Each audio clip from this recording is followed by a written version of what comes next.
And we're live again for yet another amazing conversation today on the topic of vaginismus, of course. I will be speaking to a very special woman today, somebody who I heard about a few times from people coming into our community, and then she got on my radar again and we decided to have a conversation to connect on such an intimate level with our personal stories, our personal experiences of vaginismus, and understanding how even though we're coming from very different places in the world, vaginismus doesn't discriminate and affects so many people regardless of borders and cultures. So I'm going to bring her on in just a moment as soon as she pops in. Her name is Dr. Taru Jindal, and she is a medical doctor from India who explored her profession, did some incredible work in her country to make sure that the medical community itself actually changes for the better in different ways, and at one point decided to specialize and help people overcome vaginismus in particular. Not because her medical education led her there necessarily, we're going to hear about that, but because of her personal experience. And she's going to share how crazy it is that she had never heard about the body response of vaginismus in her entire medical education. So I'm just scrolling through to see Dr. Taru, if you're here, please go ahead. Oh, I see that you're here. Go ahead and click request video. Beautiful. There.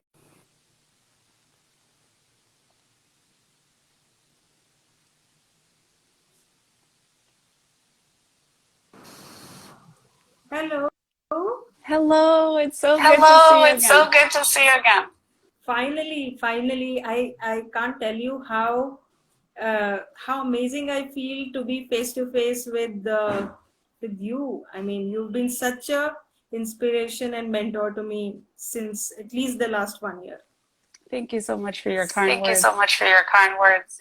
It's really awesome to connect. It's really awesome to connect. I'm wondering if you have I'm headphones wondering by if you any have chance. headphones by any chance. I have, but for that I'll have to turn the phone around and keep it horizontal. Is that fine? Let's try that. Just because I'm hearing the words. repeat of my words. Okay.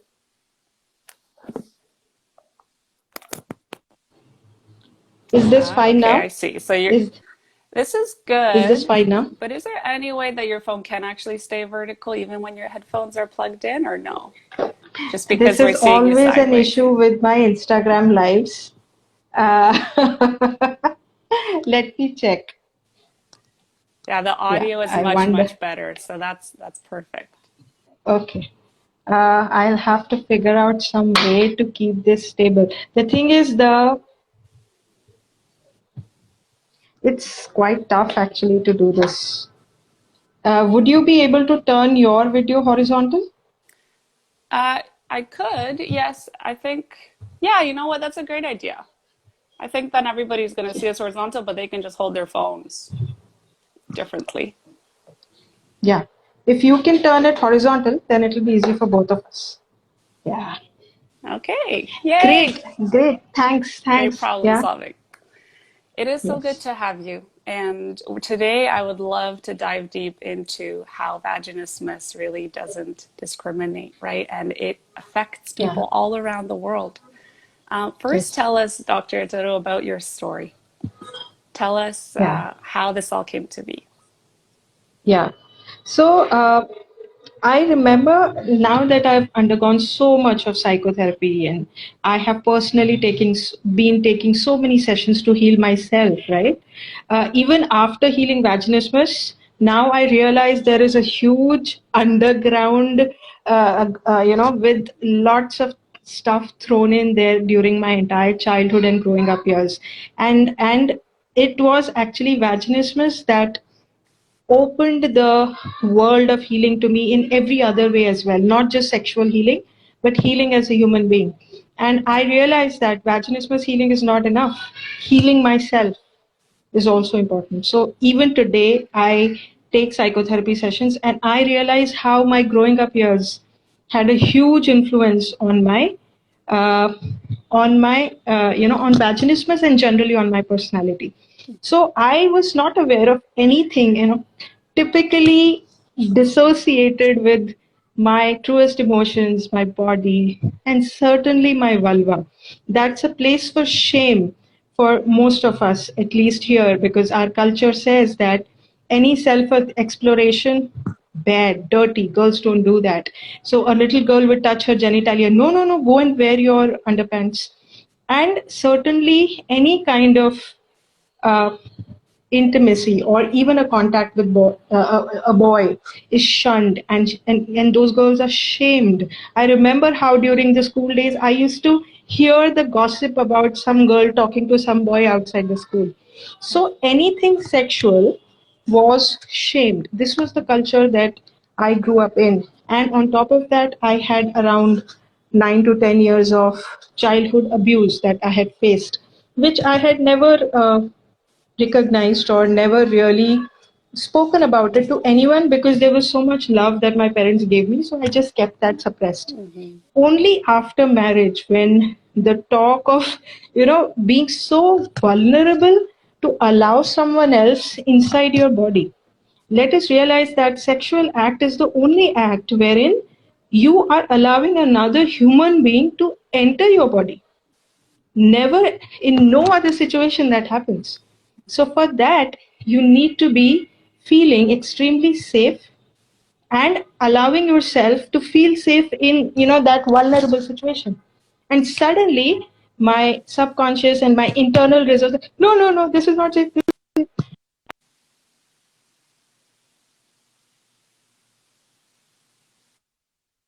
Marriage, and we knew each other for 7 years before marriage. And of course, the premarital sex being a bad thing was there so much that, of course, there was no exploration before marriage.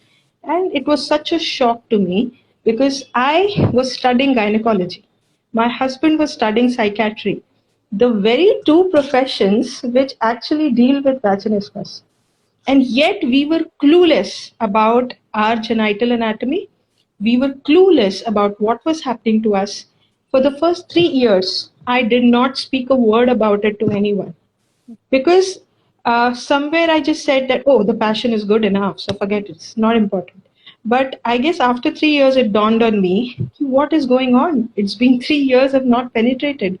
And when that dawned on me, I started looking around for resources. Unfortunately, when I Googled vaginismus, and let me tell you, because I had a husband who was a psychiatrist, I at least knew this was called vaginismus. Most of the women do not even know what is the key word which they have to type on Google. They probably just write painful sex.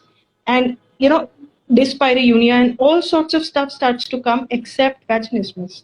It's not very easy to find the right resources. And at that time, I remember there was hardly anything from India. Everything was from international resources and not very culturally appropriate or maybe not in sync with what I was feeling. So I struggled a lot. I went to many therapists from the third year of marriage to the seventh year of marriage. In those 4 years, went to different people who were giving different healing approaches, showing in different healing approaches. Like someone said, use fingers, someone said, use dilators, someone said, work on your childhood abuse. But there was no wholesome structure that I found where I could really feel safe, supported, and who took me beyond painlessness. And I remember even when I healed vaginismus, finally in the seventh year of my marriage, the goal by then had been just somehow do this, get this over with, make it painless, and save your marriage. Yeah. This is where I was finally when I healed vaginismus, and that's why it wasn't done in an environment of safety. It was done in an environment of let us just do something to save this marriage, and that's why pleasure was never a question for me. I was just stuck at painlessness, and I now realize that was such a big mistake that I needed someone to show me, go beyond this. Don't just, because you're not doing this to save your marriage, you're doing this to save yourself. It's a part of you that's dark, that needs healing. And now that I'm a vaginismus coach, now I see that if I don't show the next goal to women in my in my program, it's such a disservice that I'm doing to them, to just helping them just achieve penetration and becoming a mother, but serving no need, serving nothing for them as a woman. So painless and pleasure both have to come together. And yeah, so finally healed it at 7 years. But yeah, so this has been my journey. And when I healed, I remember it took me just 3.5 weeks. I took a break from work, sat down, read all the textbooks of my husband, and made a program for myself that this is what I'll do in 4 weeks. And 3.5 weeks it was done. And then I realized, oh my God, this wasn't that tough. And it wasn't rocket science. Why was I struggling for 7 long years? I was almost angry that how come we don't have resources for this in India? And then a thought came that I want to work on this sometime in the future and help other women in my country. So last year when lockdown happened across the world and in India as well, I realized this is the right time because everyone is at home, everyone has time. My husband also suggested online program. So this last year, a 6 week online vaginismus healing program for till now we've only had Indian women from across the globe, and right now we are in our 7th vaginismus batch. Amazing. And it has been just humbling. In fact, I feel like I have grown more than probably the participants, because it made me reflect so deeply that if I am their coach, I need to be authentic. uh, I am not authentic if I speak about pleasure without exploring it on my own. So it has helped me grow a lot along with the girls in the program. Yeah, this is my journey in brief. How incredible. I want to thank you from the bottom of my heart for doing this work, because from both of Thank our you. experiences, we know how life changing it is to be able to come to a Yeah, place of not only being a receptive partner to penetrative sex, where you're laying there yeah, and your partner yeah, is inside you. This is not yeah, exactly what we're looking for. We're looking for sexual liberation and the yeah, confidence that comes with that, the emotional healing that comes with that in so many parts of our lives that we never thought were related, but they are so yeah, intimately like tangled in with the body response that is simply trying to protect us from danger, yeah, from perceived yeah, danger. yeah. Yes. And how vaginismus is a threat response? It's trying to protect us against danger. And then that takes us back to our past, where we started experiencing threats. What were the traumas? And you realize that, as you also say, emotional healing has to start first. And then the physical healing can start. And that was so true, because the first therapy session that I had after 3 years of marriage, I went there for vaginismus and she started speaking about child abuse. I was like, oh, I'm here for vaginismus, not for this. Yeah. But only through that, this could happen. Only through realizing that how I was living in such a state of uh, dissociation with my truest feelings, because being in my body, truly being who I am, was so scary. It would bring up the trauma of my past. So keeping it suppressed, keeping it hidden, and just overachieving in other aspects of life was helping me mask the mess of my childhood in a huge way. And I didn't realize that my body was feeling so unsafe, and I was storing, and there was a lot of sexual trauma as well. I grew up with a lot of guilt of masturbation. There was so severe guilt of it, bad, wrong, and wanting to be the good girl syndrome, who just studies and performs and is good to everybody else in the earth on earth. So anything sexual took me away from that, is what I believed. I remember being literally shaming myself. I didn't need anyone else to do that for me. I used to punish myself for masturbating. Mm-hmm. I remember if everyone else went for an ice cream, I would punish myself by not having an ice cream if I had masturbated.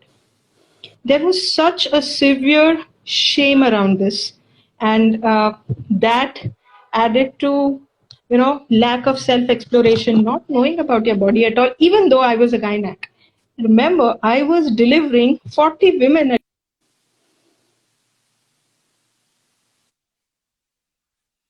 I looked at my vulva, never. Mm-hmm. Yeah. How crazy is So that? It is. and when I used to deliver those babies, the head is coming out, and I'm like, you can't do this, Taru. You can't even do this. Every day there was a trigger here. You can't even do this. So shaming, I think, was just from my own head, and made my personality incredibly impulsive, aggressive, snappy. I don't know where I was going until 7 years I healed. And I felt even after that, it was just painless. I did not invest in pleasure, uh, to the frustration of my partner. And it's only since the last 1 year, when I have started to guide others, that I realize how my own journey of healing vaginismus was flawed. If I would do it over again,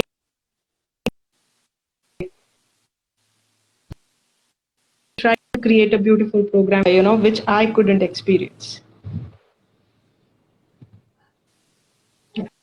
I can only imagine how hard it was for you to be in this profession where you're working with women, looking at the vulva, pelvic floor, having Yeah. baby, literally creating life, delivering life, bringing Yeah. life into this world. And every single Yeah. one of those moments that would otherwise have been so happy, right, was a reminder of what you couldn't yet do. Yeah. And that, yeah, there's like no words. Yeah. For me, I can absolutely relate to this piece around the shame of masturbation, self-pleasure. I share a story about a memory that actually surfaced to my conscious mind about my grandfather and how he had told me, don't touch there, when I was 6 or 7 years old, and I was playing with my toys in front of me, but also playing with my Yeah. clitoris because, of course, the pleasure Yeah. spot. Why not? And it is those very deeply rooted subconscious parts of our life that impact us for years to come, Yeah. especially in a society where sex education is not a thing. This Yeah. is so expected in a way, right? The thing that we don't talk about is this unknown put in a box to the side.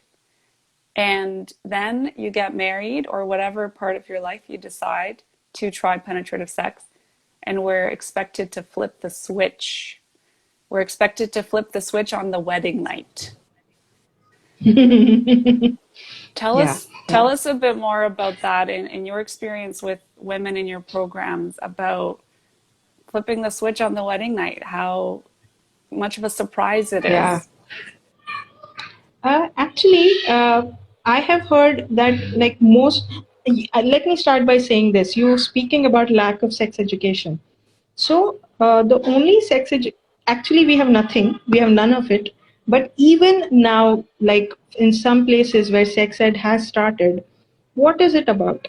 It's a fear-based sex ed, where we are just telling girls what not to do and how doing it can land you in a soup. We are only talking about, yes, we are telling them about the reproductive system, we are telling them about contraception, and we are telling them about, uh, the this can happen. If you don't if you don't use a contraceptive, you can get pregnant. So this is what is a contraceptive, and these are what periods are, this is why you have pain. But we don't talk about self exploration at all. Who in the sex ed classes is saying, go home, take a mirror in front of your vulva and watch your vulva. What is where? Touch it. Write a letter to your vulva. Send a love note to your vulva. Love your body. Look at your body in the mirror. So our sex ed is hardly good. Okay, it's hardly there. I remember our some of our classes were just removed and taken over by some social science teacher who had not completed her portion. So we didn't even have that during our 9th and 10th standard. And so you don't have normal sex ed. And what you have is a lot of media influence about aggressive sex, right? So we have everywhere, especially in movies, some of the Bollywood movies from India show rape and molestation in such a detailed fashion. I remember seeing one movie where someone was being raped, and I was probably in 6th standard. I don't know why I watched it, because the whole family was sitting together to watch it. And I watched it, and I remember having flashbacks of those scenes for years together. And for me, it was sex means this. Because for a child of 6th standard, there is no older person around to say, this is not sex, this is violence that you watched. Yeah. Sex does not hurt, violence hurts. So for a young child, she was not able to distinguish whether she was watching sex or whether she was watching violence. So many people have said how some news articles, some television news about, some rapes in India were spoken about so much. There was specifically one horrific rape that had happened, which was about, some rods were put inside and all. That is horrific. That woman died. And many women in India have developed vaginismus after that case. Because in our program, everyone has been mentioning about that case, because it was spoken for months together on news and on newspapers, in the television and newspapers. So we don't have normal sex ed. We have hugely, explicitly directed scenes of rape and descriptions in news and articles, and the young girl starts to think sex hurts.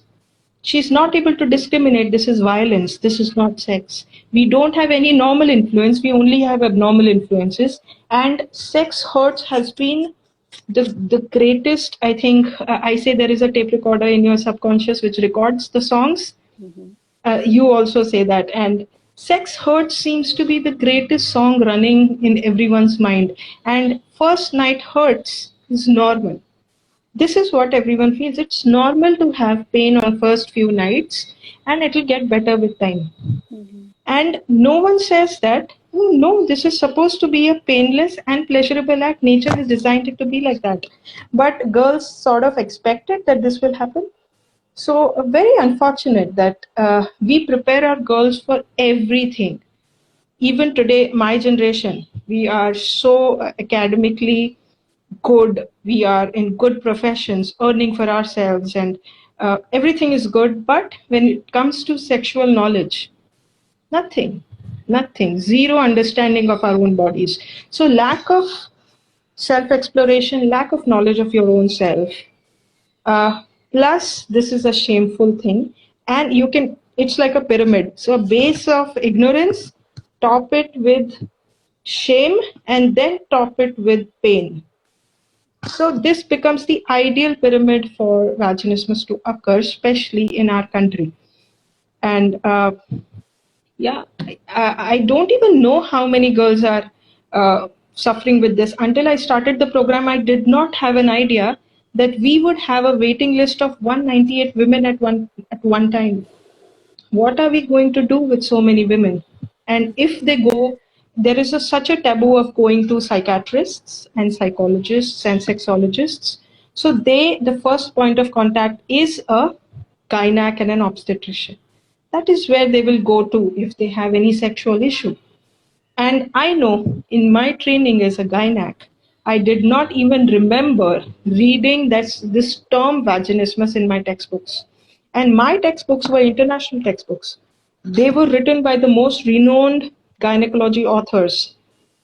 in the world. Yet we did not have a single word, single term in our textbook. And that's why gynacs come out of their residency without having any idea of vaginal contraction and why it happens. Because I hear how hymenectomy is many times offered. What is that? What is that going to do? Removing some membrane when the you can't have a surgery for this, right? For what's coming from your mind. So hymenectomy or Botox or something done to your vaginal area. And that's why women who go to gynecologists do not find any useful direction, because the gynacs themselves do not know what to do about it, except if they themselves had it probably and then sat down to read like me. Yes. It's very difficult for them to have orientation. And one thing that 70 to 80% of women have said is, we were shamed. We were shamed in the doctor's chamber. Why can't you do this what everyone else can do? I'm so sorry and I'm so sorry. It's your part. Yeah, I think and you it's your just part. cut out there. I think you just cut out there. You said, I'm so sorry. Probably that your husband needs to experience this. Is that what you said? Yeah. I'm so sorry that your partner has to go through this, and your partner just has to force what? What is he doing for so long?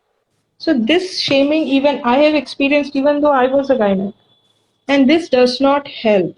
Another issue that we have to speak about is that you cannot put fingers inside to diagnose vaginismus, because how can you do that very thing to diagnose about which the woman has a phobia?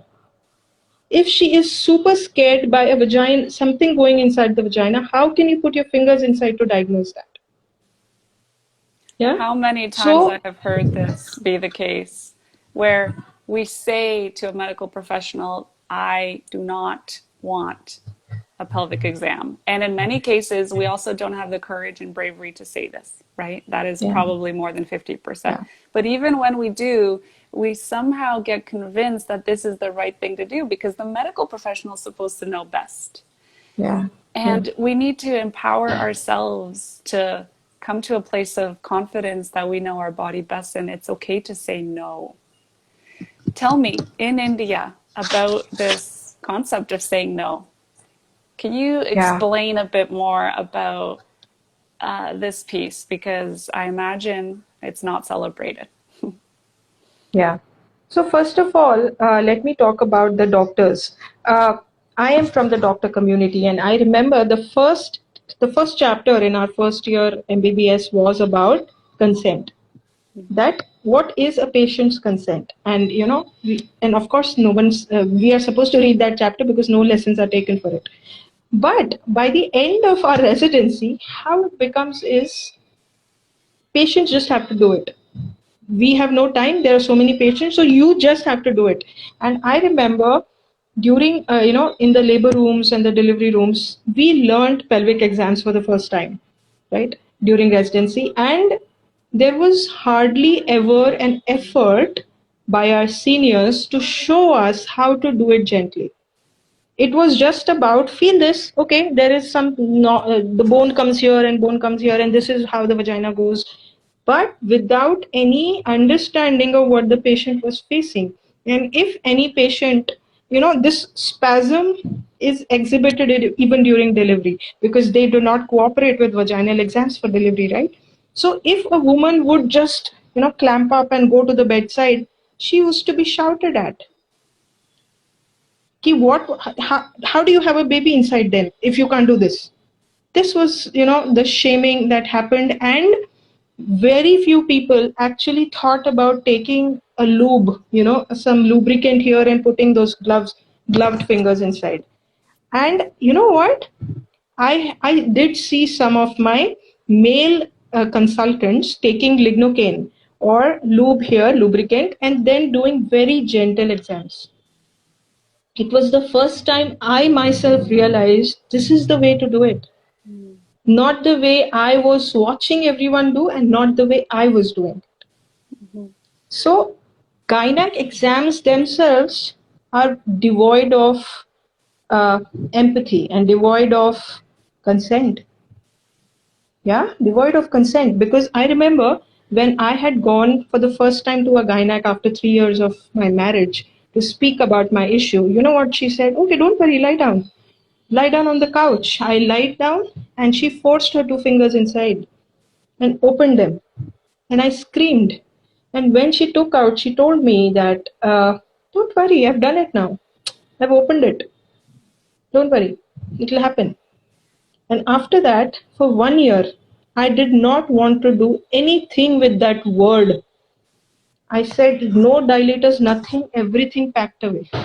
So, it is very important for us who are working in the vaginismus field to speak to our fellow gynecologists, and because they are the first point of contact for most women. And that's why this year I speak to those forums and speak in seminars, because they are my peer community. And I know that it's probably not their fault, because it was just never a part of the education system. So it's on us to highlight this issue now in the country. uh, and the suffering is huge, right, Catherine? The suffering is huge, and it takes a toll not just on the relationship with your partner, but it takes a toll on your personality, and you start to feel you are inadequate, you are defective. I had started to feel, am I homosexual, that this is happening? Am I gay? Am I asexual? Do I have a hole, even though I'm a gynac? Imagine. So it's an incredibly isolating experience. I used to feel if I see even one girl with vaginismus, then I'll feel good. Now I feel if I had seen one girl, right, my 7 years would have probably come down to 2 years. And that's why a support group is I find it to be the most critical aspect of our program. In the first session, when girls will see 10 other girls with vaginismus, that itself has caused a big part of healing. I'm not alone. I'm not to blame. It was not my fault. Yeah. And we come into the program already suffering a lot of blame from the family, from the partner, and from our own minds and from our own selves. So support groups have been the game changer in our program. And saying no, sorry. So you are asking about saying no. So we certainly don't know how to say no to doctors, because they are gods for us, and anything they do or say is right. So we have forgotten that this is my body, and consent applies everywhere. So there was a participant of our previous batch who had to undergo a gynac exam during the program. She was probably 3 weeks into the program, and she had probably just done one or two dilators. So we had elaborately discussed how she would do that, how she would speak to her gynac so that she is able to go through it, because it was a crucial test. So it was done such a beautiful way that she carried her dilators with her. She showed the gynac, see, I am on my second dilator. This is the width I am comfortable with.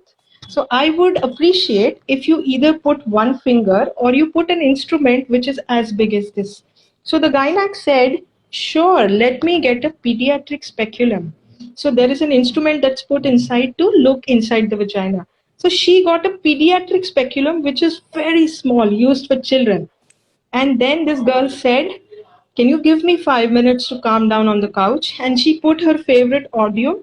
She did her reverse Kegels. She did her belly breathing. And she said, can I put the speculum myself with a lube on it? She said, why? The doctor said, why not? So she put the speculum herself. And the only thing the doctor had to do was to just see inside. And then the doctor said, I wished I had known this before, because so many women have come to me with fear and I didn't know how to help them. So probably now I will know how to help women with vaginismus and do their gynec exams.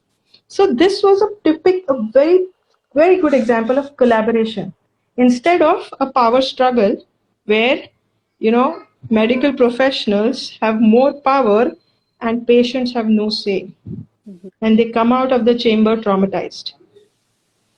And some women have told me, doctor, you are the first gynecologist I like. Yeah. Yeah. How beautiful that the And courage that it took for her to change the script on this change the has script. actually Yes. impacted so many lives after that, right? Because this doctor is going to change the approach. Yes. Yeah.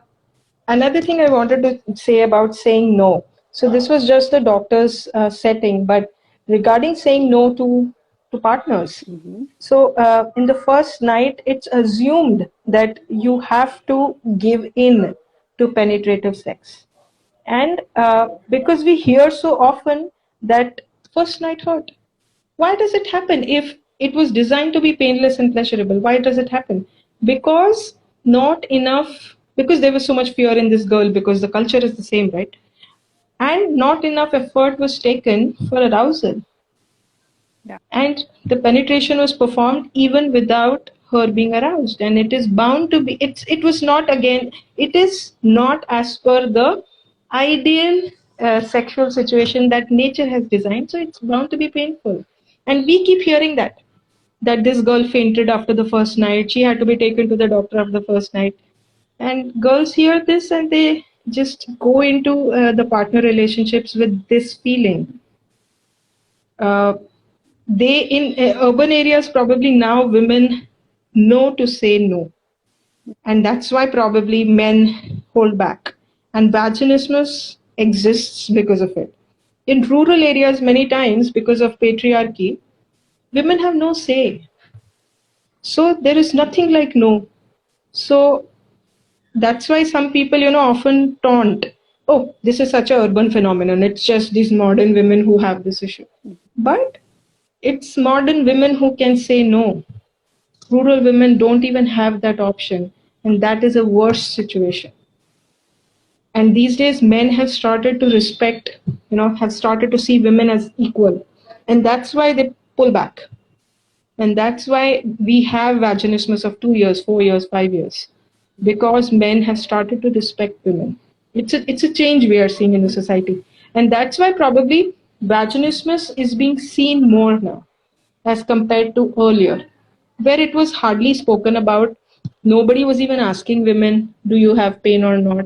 They were just swallowing the pill, the painful pill. Yeah. Just bracing for it, gritting our teeth, and just allowing. Yeah, I yeah. remember my partner being inside me and me trying to hold him close to my body so that he doesn't see the pain on my face, because we Oh, have this programming that we're supposed to give, give, give, you. and not Yeah, receive. And tell me, yeah, in your experience, how is the journey of overcoming vaginismus also a journey to learning how to receive pleasure? Not only in a sexual way, but receive pleasurable things in life in general. yeah, yeah, yeah. So I think for me, at least, pleasure was never the question. I never thought about pleasure. And I generally used to be disconnected from any kind of pleasure. If I had bought more than two new dresses in, let's say, 6 months, shame. Mm. What are you doing? What are you doing? You've brought spent so much money for what? For your body? And especially our religions say go beyond the body. Mm-hmm. Keep, and I remember reading a lot of my religion's texts when I was really small, 15, 16 years old, without really understanding the context, and it kept talking about how service contribution was the greatest thing in life, and how anyone focused on his or her own body is a inferior human being. So for me it was almost a pattern to disconnect myself from pleasure. Yeah. Right? For example, some of the days when we were going to college and it was really hot, if my friends would be drinking cola, oh, it's so hot, let me drink that. I'd be like, no, Taru, you can't take it, because this is for your your body. And You're bigger than that. I always took pride in being bigger than my body and being in my mind and being an intellectual and totally shutting off my body in a huge way. I hardly ever, paid attention to any signals from my body. And now I see how this disconnection from my body and trying to just stay in my mind caused so many psychosomatic issues in my life. From my childhood, I had bedwetting. Till I was 12 years old, I used to wet my bed. I had severe acne. I had severe migraines when I was in final year MBBS. I developed severe constipation. Yep. Holding because of my abuse time. I remember holding my anus all my life, never passing urine or stool in school for 12 hours, keeping it suppressed when I was traveling, to not use public toilets because they were so dirty. I would rather not go there. So imagine holding your anus for hours together. And even later on, generally my bowel patterns were such that if I would get a sense of that coming, I'll just sit and try to ask it to go away. So I was suppressing the normal signals of my body for years, till the age of 32. I think my bowel movement was once in 2 to 3 days. It was only after achieving pelvic relaxation for vaginismus, as a collateral advantage, I healed constipation, Yeah. right? And I had migraine and I had vaginismus, and finally in 2016 I had a tumor. So I see so clearly how my subconscious shame, stresses, guilts just manifested at so many places in my body. And vaginismus was just a part of the psychosomatic spectrum. And I have now, migraine is gone, constipation is gone, vaginismus is gone. Now most of my psychosomatic issues are gone in the last 4 years or so. Yeah. So one thing you heal, and suddenly everything starts to heal. Tell me more also, because we talked about this last time on Zoom. Tell me about the healing around stepping into our authenticity, who we truly are. You shared a story about a woman who decided to make a career change, right? Change her life in this way, and how this actually helped in the vaginismus journey. Yeah. So I don't exactly remember what I had discussed that time. But one thing I remember is once we start the healing program, such remarkable shifts happen in the consciousness of women that one woman of our previous batch, one thing we generally say before the program is don't do anything different in these 6 weeks, just so that you are focused on the vaginismus journey. Don't travel, don't fight, don't do anything new, so that you are just focused here. And you know what she did? She quit her job in her third or fourth week of the vaginismus program. And she messaged me saying, Doctor, I know you told me to not do this, but I've done it because I realized I don't need to do it. I was lowering my standards. I was putting up with nonsense because I didn't value myself. I did not, my self esteem was suffering. I had low confidence, and so I was doing this job. But now I know I am more than this, and I don't need to do this. So in the middle of the lockdown, in middle of the vaginismus program, she quit her job. And she said, I am so happy that I quit my job. And I'm feeling a sense of relief and liberation that I am going towards my most authentic self. And everything that is not me is out now. We get into So, alignment. yes, and and someone else said that this is this vaginismus healing has told me, has showed me this is what is my goal. I need to be doing this. So by the end of they start the program with I need to penetrate, but by the time they end the program, they are like there's so many parallel success indicators. And sexual penetration is just one of them. And there's so many things they gain in the process, and they heal so many childhood wounds. They heal so many family relationships. They heal. They develop this sense of love for themselves that they never had. And at the end, even if they have not completely penetrated by the end of the program and they need some more time, they still feel the program was a success, and they start to feel penetration is not everything. It's such an irony that they start off with this in mind and end the program saying this is not everything, because now they have started to value themselves much more than just the penetrative act. However, it's very important, Catherine, that the partners have to be on the same plane. Sometimes the partners tend to be on a tangent. So the women are transforming in such a huge way, but their partners are where they are, with the similar thought process. So we realized having partner support groups is also equally important. Initially we used to just focus on the women, but we realized this woman has transformed and now she's ready to penetrate, but the male is having the same hang-ups of earlier times.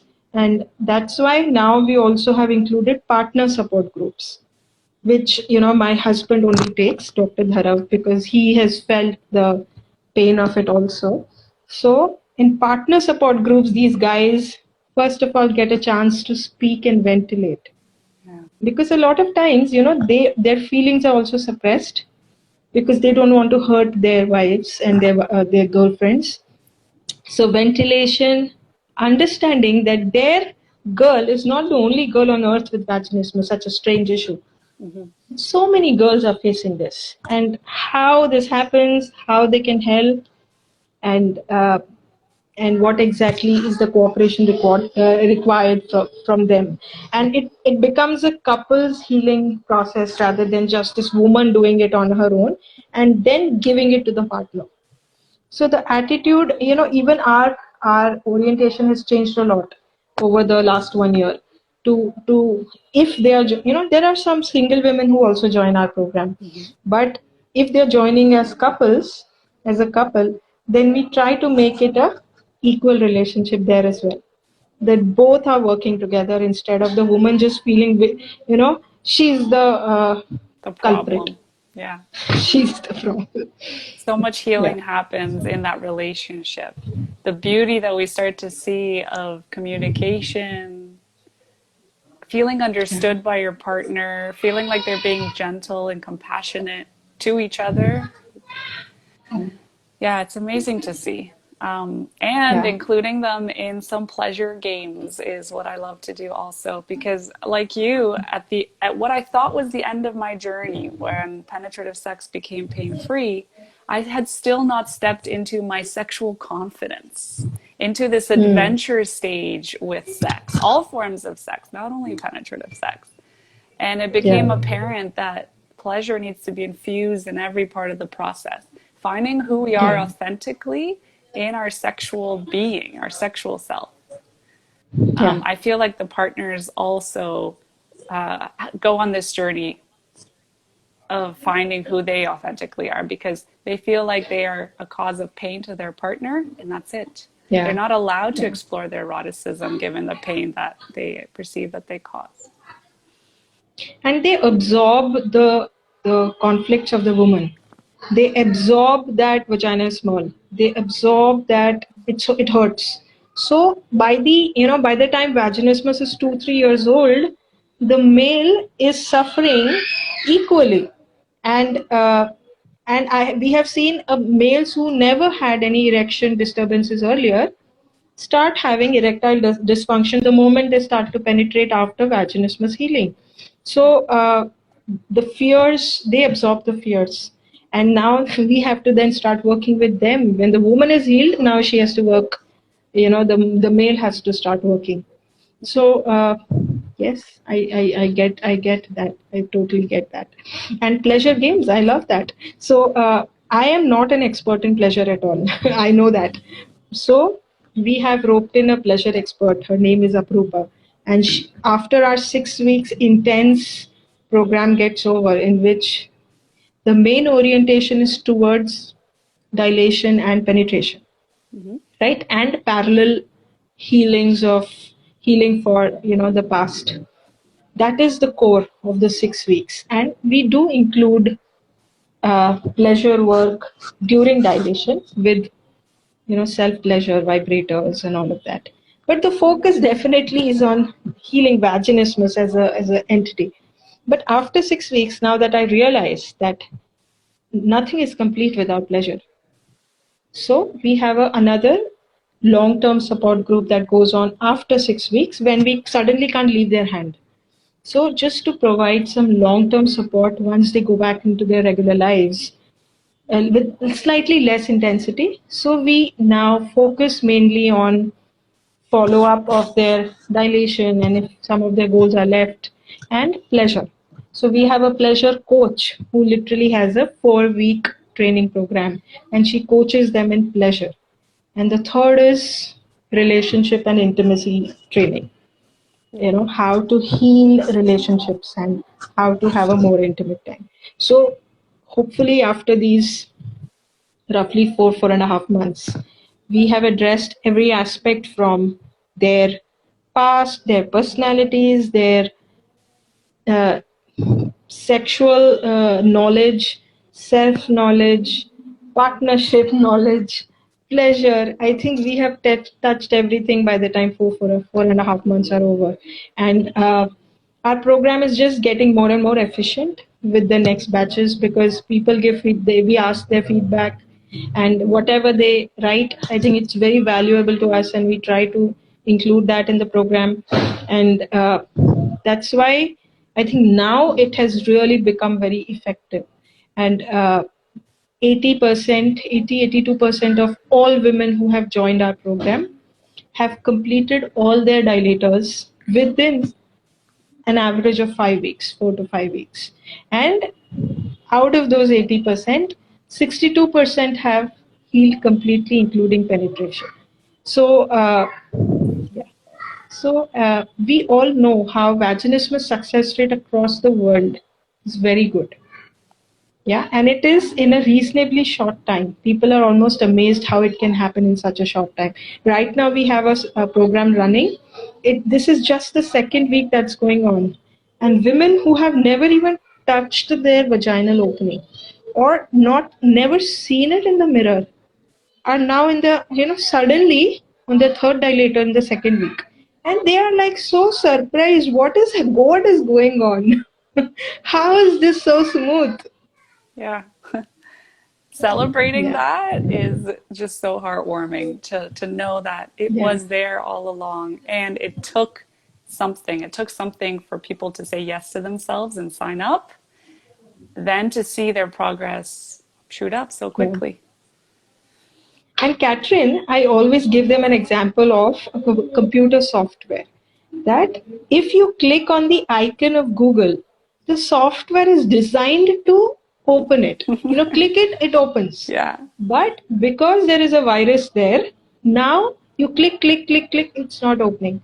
And you run an antivirus, and immediately the software runs like it is designed to run. Beautiful. So we are not learning anything new in our program. Sexual performance is a routine design of your body, just like we don't think when we eat something. Do we think how it will go in the food pipe, how it will be digested in the stomach, how will I do that? It just happens. And next day you see it coming out, the waste matter coming out. This is the normal design. Similarly, being able to penetrate painlessly and pleasurably is the normal design. It's just that some viruses entered during our growing up years. And the only thing we do in the program is run the antivirus, That's really an well said. effective antivirus. Yeah. Well, tell us, as a way to end this conversation today, you have shared so much wisdom and insight. Thank you so much. Some Thank you. words of wisdom to people who are listening and who are on the brink of deciding that they would like to do something in their life to heal. to join your program, what are your words of inspiration that you'd like to make available to everyone? Yeah. So I would just want everyone to know that um sexual, uh, a happy sexual life is a very important aspect of our lives. Let us not just put it under the carpet and minimize the importance of that in our lives. Women are trained to think of sexual life as a entry point to pregnancy, entry point to have becoming a mother, or entry point to satisfying your partners. But realize that just as we were given six senses to experience the beauty of life, taste and smell and perfumes and everything, would you say that, oh, no, no, ice cream, no, no, I'm not supposed to feel good about it, Mm-hmm. or I'm not supposed to smell the perfume? Just as you can enjoy other senses of your life, of your body, right? Why can't you also enjoy this sense? Why can't you accept that this was another sense that was given to us by nature to make our life on earth beautiful, right? So sexual experience, a healthy, pleasurable sexual experience is is beautiful, and it's an essential aspect of your body for yourself, right? And yes, it also has other uses like motherhood, like partner relationships, but just within yourself, you can enjoy it too. Yeah, it is yours. It was given to you for enjoyment. First of all, that. And secondly, heal for yourself. Don't heal for this. Heal for yourself first. Mm-hmm. And thirdly, the success rate of vaginismus healing is very good. In most of the programs that have all the essential components, the success rate is very good across the world. So, if anyone who's watching has vaginismus, or has someone who, or knows someone who has vaginismus, can contact me on Insta or Facebook. And we are running a 6-week program through this digital telehealth organization called Proactive for Her. We've already done 7 batches. The seventh is going on, and we have run the program every 6 to 7 weeks. So, reach out to us if you need help. Uh, yeah, this is all I'd like to say. And Catherine has been one of the biggest resources we share on the group. All your whatever is there on your website and your pages are shared. And that's why you will see many women from our programs following you in all your talks. So I feel really inspired by your work, and especially by the deep understanding that you have of every single process, and how systematically you've presented this work to the world and given them a reason to look beyond dilators. Vaginismus means dilators, but this is what everyone thinks. But you have taken us beyond uh, just the mechanical part of it, right? And I myself will say that I am your student, and you have helped us fashion our program so beautifully, even though you don't know that. So I have been your student, and it's just feels amazing to sit with you today and speak to you about my personal experience and experience with other women in my country. And the hope is one day that we shouldn't have to run any of these programs, that they should just get dissolved. That is a world uh, we want to have, live in. Yeah, where there is no pain and no shame. Where the next generation doesn't have to experience what we experienced. Yes, Yeah. yes. That was beautiful. Thank you. So inspirational, so much wisdom. Thank you for your kind words as well. I would love to ask you to include a link to your program in the comments after this video, because I know how Okay, hard it can be for people to write a personal message to us, right? To say, hey, okay, this is me. So reading about it would be beautiful. I'm going to include a link in there, and I invite anybody listening who has an inkling in their heart that this is the right next step for them to reach out to you, to click that link and to just read and to have that spark of hope ignite into a new life, a pain-free and intimate life that is full of so much pleasure. So thank you. Have a wonderful Thank rest you. of your evening. Same here, And Catherine. we're gonna, Thanks for having me. you're very welcome. We're gonna be in each other's worlds for sure. Take care of yourself. You as well.